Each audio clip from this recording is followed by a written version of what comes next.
minha saudação a todos e a todas. Lamento muito por não poder estar presente nesse momento tão importante da história do Condessa, esse momento que coroa esse esforço imenso feito por tantas pessoas para tratar esse projeto da BR-163 de uma forma diferente.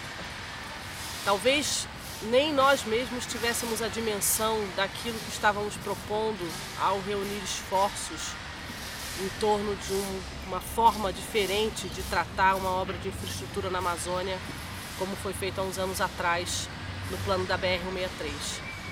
A mobilização da sociedade favorável à pavimentação de uma estrada, mas trazendo para si a necessidade de discutir a quem serviria essa estrada e de que forma ela deveria ser feita, foi tão forte que mobilizou o próprio governo a instituir um grupo de trabalho interministerial e a se abrir para um diálogo e para a elaboração de propostas com uma visão de planejamento como acho que nunca foi feita no país, nem antes e nem depois.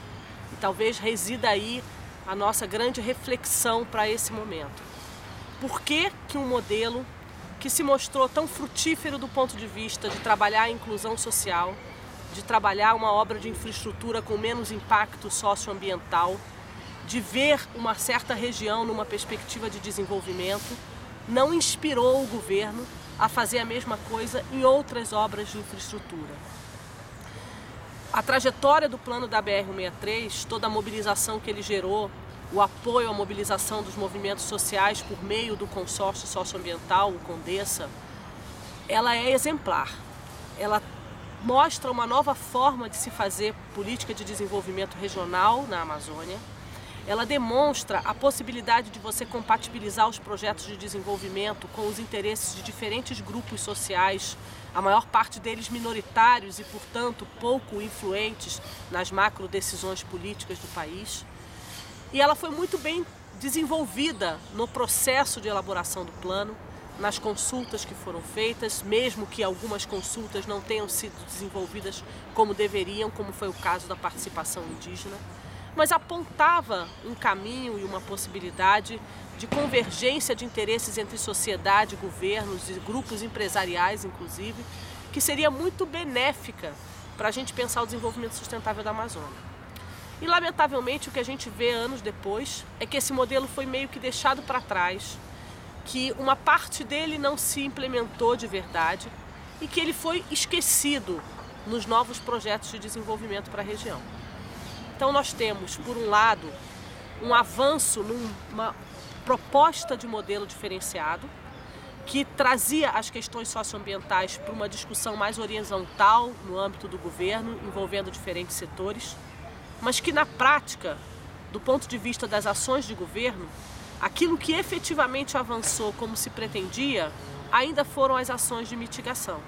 A criação das unidades de conservação, que demonstraram cumprir efetivamente um papel importante, para segurar a onda do desmatamento ao longo da estrada, e algumas outras poucas ações, mas que não fizeram com que realmente todo o governo tivesse engajado na implementação do plano.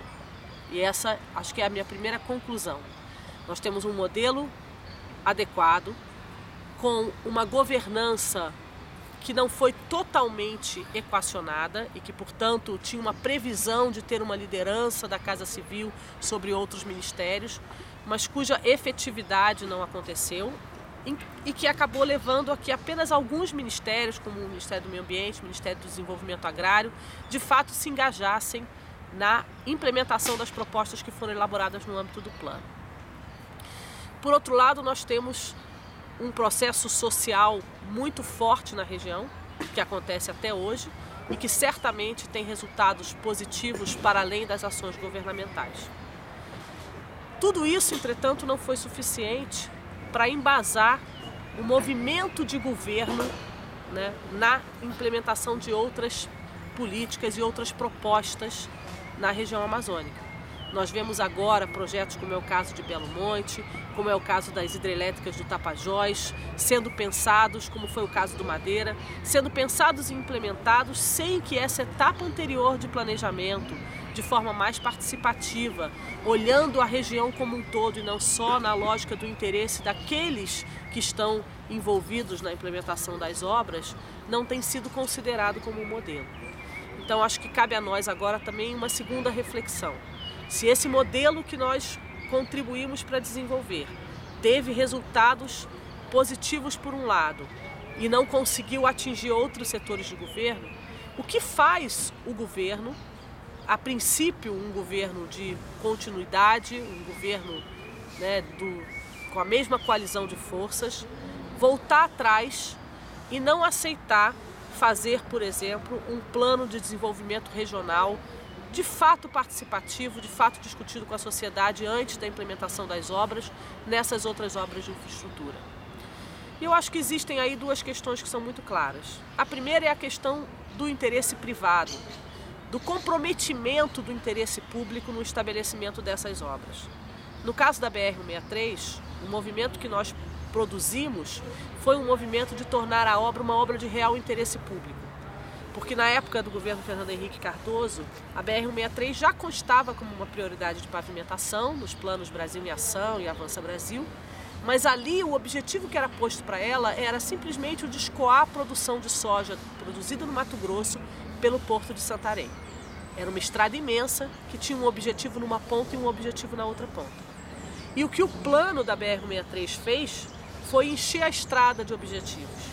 Foi fazer com que o eixo de desenvolvimento de fato fizesse sentido para vários outros grupos sociais. E por que isso não prospera? Então, em que medida o interesse econômico específico daqueles envolvidos na obra, né, não se sobrepõe a um interesse público maior, como a gente está vendo nessas outras obras que estão sendo implementadas agora? De que maneira nós poderíamos usar esse exemplo para puxar uma discussão de fundo sobre a questão do planejamento? Como é que nós podemos pegar essa experiência da BR-163 e demonstrar ao governo o benefício público comum que ela trouxe, em detrimento de se fosse uma obra pensada apenas à luz dos interesses daqueles que produziam soja, né, e que tinham interesse em escoar pelo Porto de Santarém? Uma outra reflexão que é importante de nós fazermos é qual é a situação hoje dessa obra do ponto de vista econômico. O que nós conseguimos agregar do ponto de vista da produção que nos interessa, do ponto de vista do desenvolvimento para as cidades que estão no eixo da BR-163. Acho que esse esforço desse momento agora é um esforço de buscar concentrar esses resultados e ajudar a dar visibilidade a isso ao governo federal, demonstrando aquilo que o plano da BR-163 trouxe de benefício para a região e permitir que se faça uma comparação entre essas diferentes formas de promover o desenvolvimento na região amazônica. Acho que o nosso desafio, que era o desafio no início, ou seja, de quebrar as regras e de mudar a forma do governo encarar a BR-163, deve se manter num processo daqui para frente.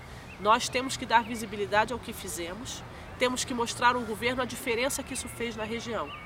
E temos que contrapor isso à forma autoritária, antidemocrática e unilateral pela qual têm sido propostas outras obras de infraestrutura.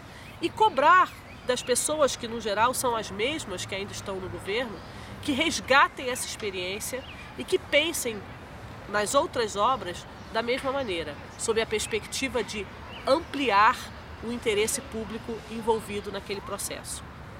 Eu não tenho dúvidas de que a BR-163 tem uma diferença muito grande para as outras obras. É o fato exatamente de que ela tinha uma utilidade para muitos outros, para além daqueles que tinham interesse econômico na execução da obra. O que não é a verdade em outros projetos, que estão muito concentrados no interesse desses envolvidos na obra e que têm poucos benefícios a distribuir. Mas isso também é um exercício que nós precisamos ajudar a dar visibilidade. E nesse sentido, eu espero que o encontro seja frutífero, que a gente possa reconhecer todos esses ganhos que tivemos, possamos reconhecer onde estão as nossas fragilidades, onde foi que nós perdemos o nosso ritmo de intervenção política e que não fomos capazes de fazer esse olhar mais amplo e de ver o modelo da BR-163 como um modelo para ser proposto para outras obras e de que maneira nós podemos tentar reverter isso. Nós fizemos a diferença lá atrás e temos condições de fazer a diferença para o futuro. Espero que vocês tenham uma boa discussão. Lamento muito não poder estar com vocês. Obrigada.